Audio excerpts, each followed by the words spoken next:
haqqil Islam wa hisabuhum 'ala Allah Ta'ala. Rawahu Bukhari wa Muslim. Hadis yang ke-8 ini berasal daripada Ali bin Umar, ya. Berasal daripada Ibnu Umar. Ibnu Umar itu laqab, kunyah. Nama aslinya itu namanya Abdullah, ya.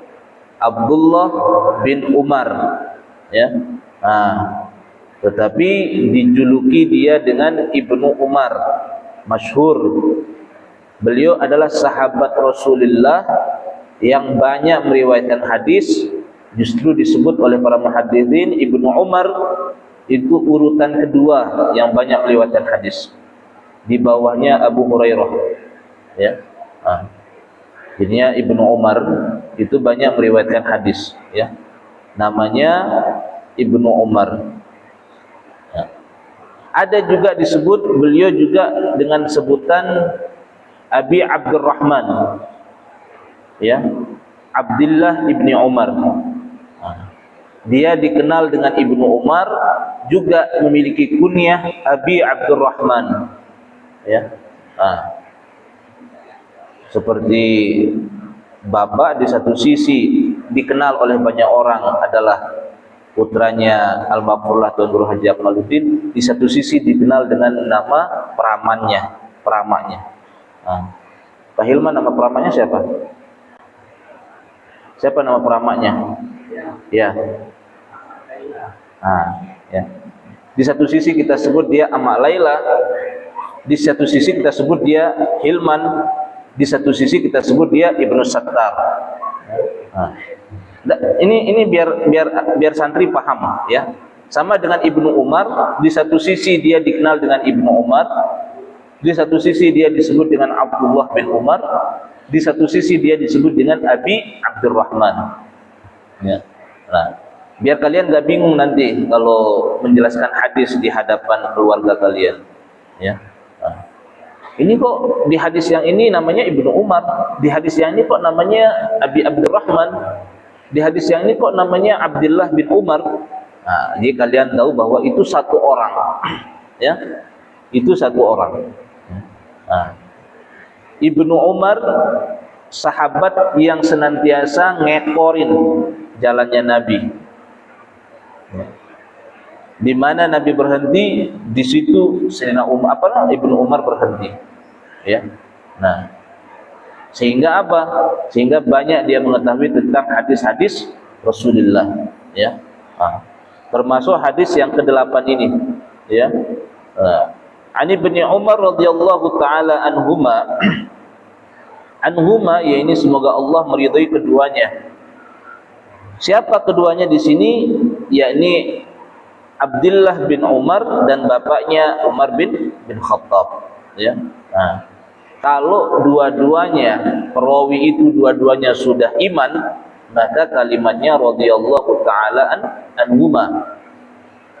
Tapi kalau hanya perawinya yang iman, yang sudah Islam, bapaknya tidak, maka cukup radhiyallahu taala anhu. Seperti perawi hadis yang kelima, yang masuk Islam hanya Tamim, sedangkan Aus tidak. Makanya disebut keridhaan Allah atasnya Tamim, ya. Nah, pada hadis yang ke-8 ini adalah Ali bin Umar radhiyallahu taala anhuma. Kepada siapa anhuma ini? Kepada Abdullah dan bapaknya yang bernama Umar bin Khattab, karena Umar bin Khattab masuk Islam, ya. Biar kalian memahami, kok di satu hadis kadang-kadang radhiyallahu taala anhu, kemudian di hadis ini radhiyallahu taala anhuma, rumusnya adalah yaitu jikalau perawi itu masuk Islam, sudah Islam, bapaknya Islam, maka radhiyallahu taala anhuma, keridhaan Allah atas keduanya, ya, si perawi dengan si bapaknya, ya. Tetapi kalau hanya perawinya saja yang muslim, yang iman, bapaknya tetap jahiliyah, bapaknya tetap musyrik, maka keridhaan Allah hanya kepada si perawi itu. Makanya disebut dengan radhiyallahu taala anhu, ya. anna Rasulullah sallallahu alaihi wasallam, sesungguhnya Rasulullah sallallahu alaihi wasallam qala, bersabda, umirtu an uqatilan nas, ya, umirtu an uqatilan nas, aku diperintahkan untuk yuqatilan nas, ya, untuk memerangi manusia, ya, hatta yashhadu an la ilaha illallah, ya, hingga mereka mengakui bahwa tiada Tuhan selain Allah, wa anna Muhammadar Rasulullah, dan mengakui bahwa sesungguhnya Muhammad itu adalah utusan Allah, ya, wa yuqimus shalah, hingga mereka mendirikan salat, ya, wa yu'tuz zakah, hingga mereka mengeluarkan zakat. Fa idza fa'alu dzalika, ya, maka apabila mereka mengerjakan apa yang telah disebutkan tadi, yaitu bersyahadat, salat, zakat, ya, maka apa? Asamu minni dima'ahum wa amwalahum, maka terpeliharalah, terjagalah dariku itu, yaitu darahnya dan harta mereka. Bihaqqil Islam illa bihaqqil Islam wa hisabuhum 'ala Allah taala, kecuali menurut hukum Islam dan perhitungan amal mereka yang diserahkan kepada Allah Subhanahu wa taala. Rawahul Bukhari wa Muslim, ini diriwayatkan oleh Imam Bukhari dan Imam Muslim. Hadis yang ke-8 adalah menerangkan tentang jihad, memerangi manusia, ya. Kalau berbicara jihad, ya, jihad kita tidak sampai kepada apa yang menjadi tujuan, ya. Kenapa? Karena pada hadis ini kalimat yang pertama, umirtu, ya, aku diperintahkan, ya. Nah, aku diperintahkan. Kalimat yang pertama di sini umirtu, aku diperintahkan. Tidak dijelaskan siapa yang memerintah. Tetapi menurut Imam Ibnu Hajar Al-Asqalani, ini sudah mafhum, ya. Nah, sudah mafhum. Kalau kalimat sahabat mengatakan umirtu, pasti yang memerintahkan itu adalah Rasulullah. Kalau kalimatnya Rasulullah mengatakan umirtu, berarti yang memerintahkan itu adalah Allah. Sehingga tidak perlu dipertanyakan siapa merintah Rasulullah ini. Kok Rasulullah mengatakan umirtu? Nah, Ibnu Hajar Al-Asqalani menerangkan tentang makna umirtu. Umirtu yang disampaikan oleh Rasulullah itu perintah daripada Allah Subhanahu wa taala, ya. Nah, umirtu an uqatilan nas, aku diperintahkan oleh Allah Subhanahu wa taala, katanya Rasul, an uqatilan nas, untuk memerangi manusia, ya, perang terhadap manusia, ya.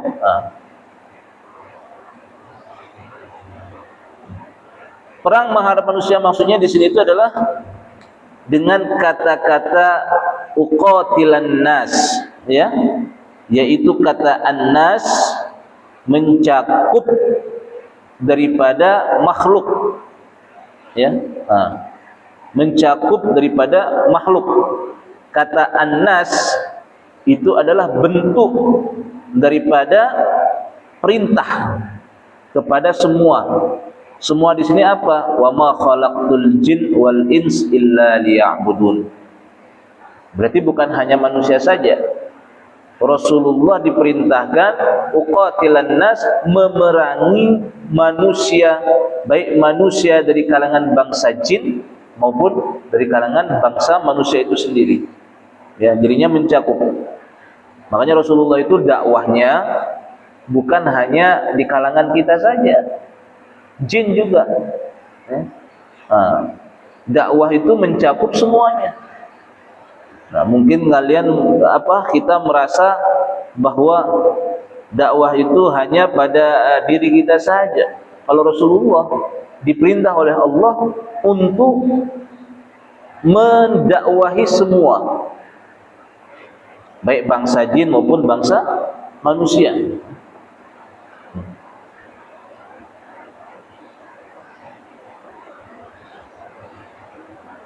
Makanya jangan salah kalau jin itu juga ada yang muslim, ya. Jin juga ada yang tidak muslim. Kalau yang sering nakut-nakutin kayak sundel bolong, suster ngesot, itu kayaknya jin yang nggak muslim itu. Tapi kalau Pak Hilman diam di sini di pondok sendiri jam 2 atau jam 3, ada juga jin yang sholat di sini. Pakai baju putih, ya. Tapi nggak pernah nakutin, cuma kita takut dulu. Dia nggak takut, apalagi di lantai 2, ya, itu semua orang sudah melihat. Makanya suatu ketika pernah Katuan Julumuddin marahi santri, dikirain santri tidak tidur, sudah jam 2 tidak tidur, ya. Ternyata yang dilihat turun itu adalah memang jin yang berjubah, ya. Makanya hati-hati kalau ngajar di sini, muridnya itu jin juga, ya. Ya, Pak Hilman, ya, jangan main-main nanti didatangi ke rumah nanti. Nah, tetapi dispesifikkan kata-kata uqatilan nas ini kepada manusia, sekalipun ada kewajibannya Nabi untuk berdakwah mengingatkan kepada bangsa selain manusia. Tetapi hadis ini adalah lebih memeranginya kepada kaum manusia. Uqatilan nas, yaitu memerangi manusia, ya. Memerangi manusia hatta yashhadu. Kenapa diperangi? Perang di sini itu adalah mengajak, ya, mengajak kepada apa? Yashhadu an la ilaha illallah wa anna muhammadar rasulullah. Memeranginya untuk bersyahadat kepada Allah dan bersyahadat kepada Rasulullah Muhammad Rasulullah, ya. Wa yuqimus shalah, dan memeranginya agar senantiasa mendirikan salat. Wa yu'tuz zakah, dan memeranginya untuk apa? Untuk mengeluarkan zakat. Hadis ini di asbabul wurudnya adalah disebutkan oleh para ulama. Ketika hadis ini keluar, belum ada perintah puasa, belum ada perintah haji. Makanya yang disebut di sini itu adalah yuqimus shalah wa yu'tuz zakah, ya.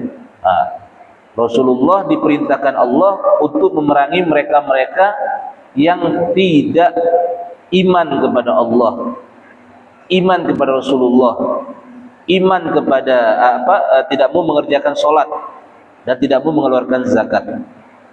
Fa'alu dzalika 'asamu minni dima'ahum. Ketika mereka-mereka masih non muslim, tidak mau bersyahadat, tidak mau mendirikan sholat, maka diperbolehkan, ya, bagi diri Rasulullah untuk apa?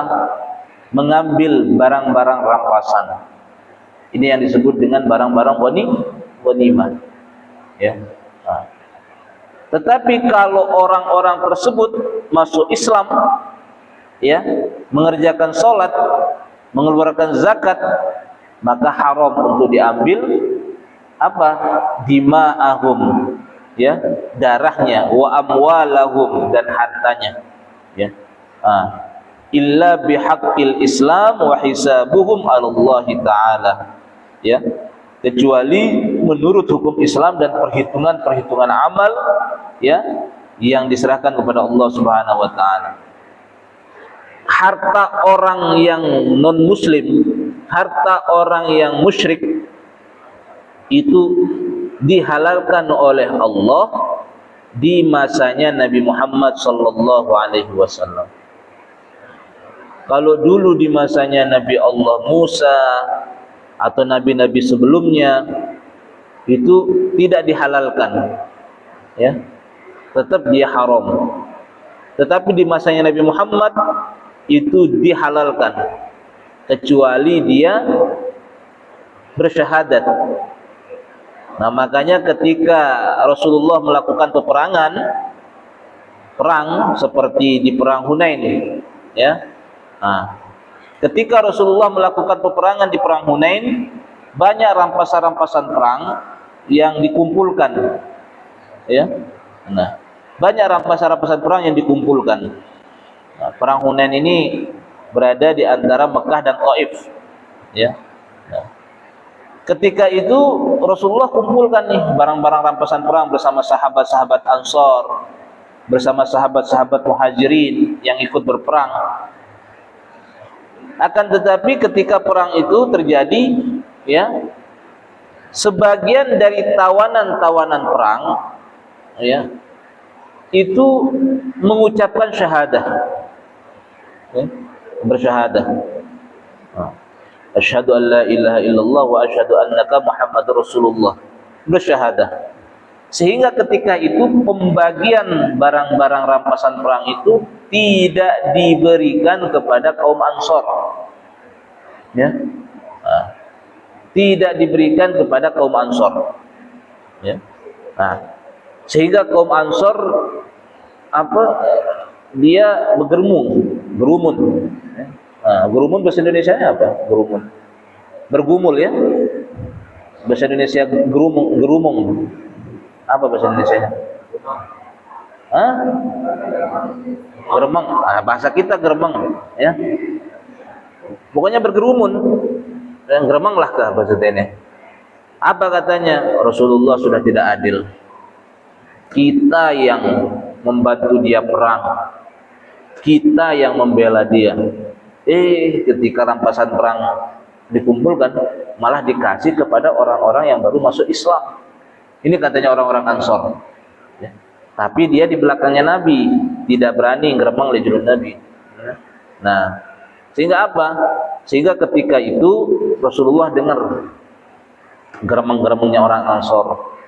Makanya Rasulullah mengatakan, ya ahlul Ansor, wahai orang-orang Ansor, apakah tidak cukup bagi kalian kalimatku yang mengatakan, di mana orang Ansor terbunuh, disitulah aku terbunuh. Di mana orang Ansor dimakamkan, disitulah aku dimakamkan. Apakah kurang cukup bagi kalian? Maksudnya apa? Penghargaan terhadap orang Ansor yang mendukung dakwahnya Nabi. Masa gara-gara harta rampasan perang engkau sudah tidak mau mengakuiku, engkau sudah tidak ingin bersamaku, justru engkau menyebutku di belakang. Nah, ini maksudnya apa? Kenapa Rasulullah membagikan harta-harta rampasan perang terhadap orang-orang yang baru masuk Islam? Karena orang itu tawanan perang, harta itu miliknya. Ketika dia mengucapkan syahadah, maka tidak ada haknya kita mengambilnya, ya. Tidak ada haknya kita mengambilnya. Nah, contohnya di gubuk kita ada seorang yang non-muslim, ya. Tapi kan kalau di sini kan sudah diatur oleh undang-undang negara kita, ya, yaitu moderat, yaitu saling menghargai, ya. Nah, tetapi mengajak boleh. Tetapi ketika orang melakukan kristianisasi, mengkristenkan orang-orang muslim, wajib kita perangi. Di gubuk ada orang Kristen contohnya, mengajak orang masuk ke Kristen, itu wajib kita perangi. Darah haram, halal darahnya, ya. Boleh kita rampas kekayaannya, kita jarah kekayaannya. Tetapi ketika orang itu mau kita bunuh, ketika orang itu mau kita jarah, dia terucap pada lisannya asyhadu an la ilaha illallah wa asyhadu anna Muhammad Rasulullah, maka darahnya, dima'ahum wa amwalahum itu harus kita jaga. Harus kita jaga. Nah, kita mau pukul dia nih, kita mau tebas, tiba-tiba asyhadu an la ilaha illallah wa asyhadu anna Muhammad Rasulullah, haram kita tebas dia. Ini maksudnya hadis ini, ya. Allah memerintahkan Nabi memerangi orang, ya. Tetapi ketika orang itu sudah melakukan apa-apa yang diperintah oleh Allah, bersyahadat, mendirikan sholat, mengeluarkan zakat, maka perintah perang terhadapnya itu gugur. Ya. Perintah perang terhadapnya itu gugur. Nah, makanya kita apa? Kita paham, ya. Kalau ada yang daripada kita, contohnya seperti kemarin bulan Agustus banyak penjarahan-penjarahan, demo-demo itu. Nah, ini kita harus pahami secara bersama. Tidak boleh kita menjarah harta bendanya kaum mukmin. Ya. Seperti kemarin hartanya Sahroni, ya kan? Kan Sahroni itu Haji Ahmad Sahroni namanya. Udah jelas namanya itu. Boleh kita jarah? Tidak boleh. Sebenci-benci apapun kita, ya, tidak boleh. Beda ceritanya kalau gedung DPR kita jarah, karena itu bukan milik personal, ya, atau apa, ya. Kalau rumah orang, apalagi rumah muslim, seorang mukmin, itu tidak boleh. Ini contoh ini, ya. Nah, karena hadis ini menerangkan tentang hal itu. Silahkan perangi mereka, tetapi mereka yang kita perangi itu adalah ketika dia beriman kepada Allah, mendirikan perintah sholat, kemudian mengeluarkan zakatnya, maka asamu minni, terpelihara, terjaga. Dari siapa? Daripada perintah itu, ya. Terjaga. Maksudnya terjaga. Kalau kita melakukan hal itu, berarti kita melanggar perintah Rasulullah. Rasulullah mengatakan asamu minni, terpelihara dariku dima'ahum wa amwalahum. Terus kalau kita melakukan pembunuhan terhadap seorang mukmin, berarti kita melanggar perintah Rasulullah. Barang siapa yang melanggar perintah Rasulullah, bahwa murtad, maka dia itu murtad. Kalau dia meninggal, jelas dia dalam keadaan non muslim. Makanya hati-hati, ya. Kan sekarang banyak orang saling bunuh nih, ya, perkara-perkara harta benda, apalagi perkara-perkara perempuan, ya. Nah, makanya hati-hati, ya. Yang perempuan juga jangan main hati, ya, terhadap dua laki-laki, karena biasa dan sangat bahaya, bisa menyakiti hingga mati, ya. Nah, paham ya maksud daripada hadis yang ke-8 ini, ya. Wa insyaallah kita akan lanjutkan pada hadis yang ke-9 pada esok hari, ya. Kita cukupkan kajian kita hadis arba'in pada hari ini sampai hadis yang ke-8. Wallahu a'lam bishawab. Soalnya saya diingetin sama Pak Hirman, kalau guru ikut ngaji Bapak jangan lama-lama, karena guru ada yang punya suami, katanya. Sehingga dia mau mempersiapkan suaminya berbuka kayaknya, ya. Tapi kalau murid tetap berbuka di sini, ya. Murid berbuka di sini. Kalau murid berbuka di sini, ya. Ini kok laki-laki cuma segini? Hah? Hujan? Enggak lah, tadi ada yang saya parkir di depan rumah Bapak itu pulang terus dia dari kemarin.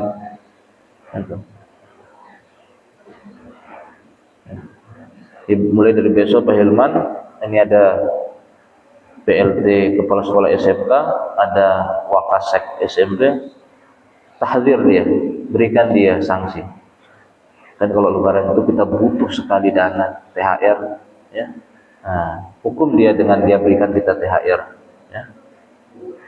Ya. Kasih tahu Bu Kepsek, ya.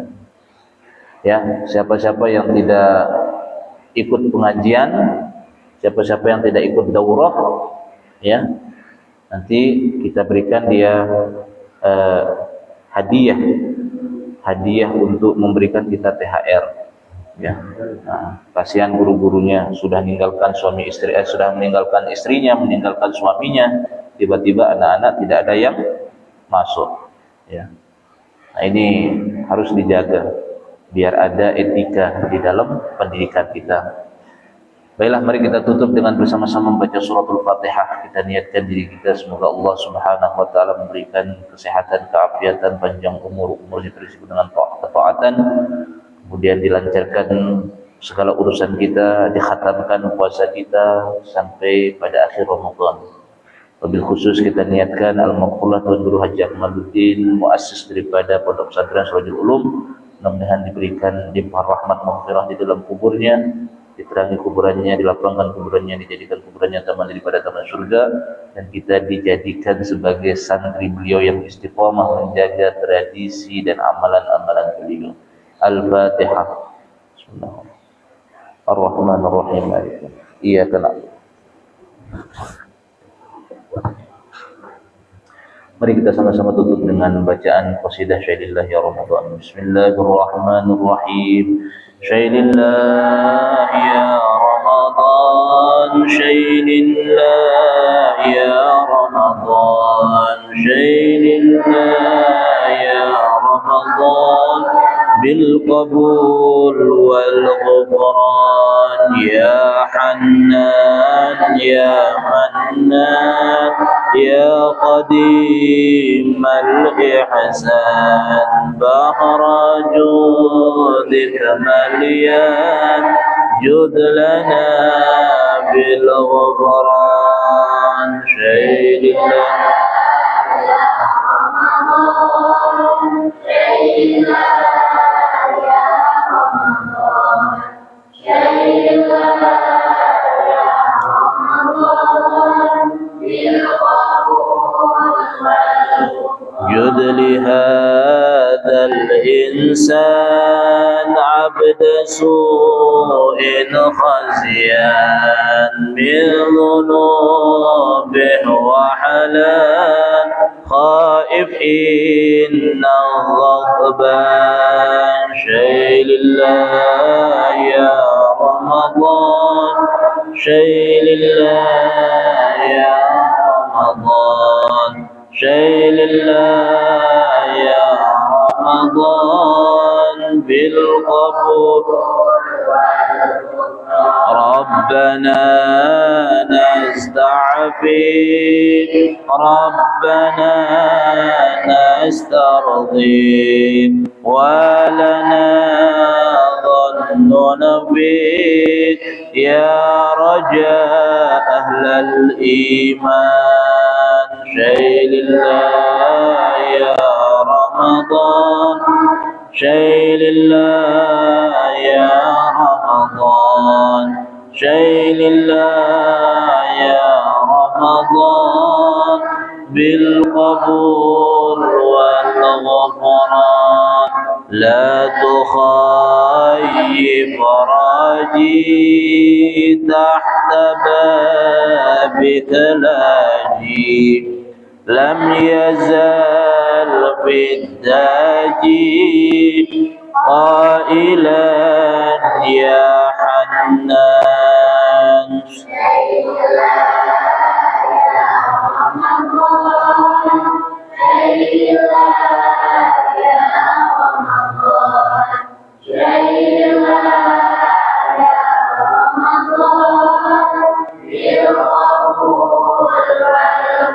bin nabiyil ummi wa khadijah ummi wal batulil khatmi sayyidatin niswan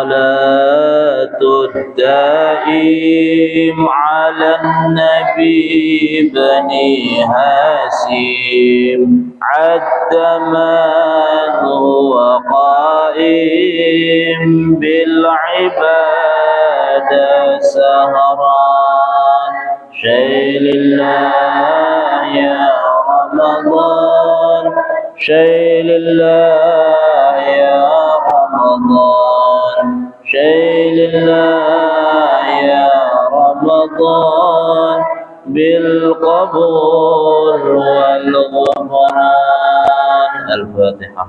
Bismillahirrahmanirrahim. wal 'afwu minkum. Assalamualaikum warahmatullahi wabarakatuh.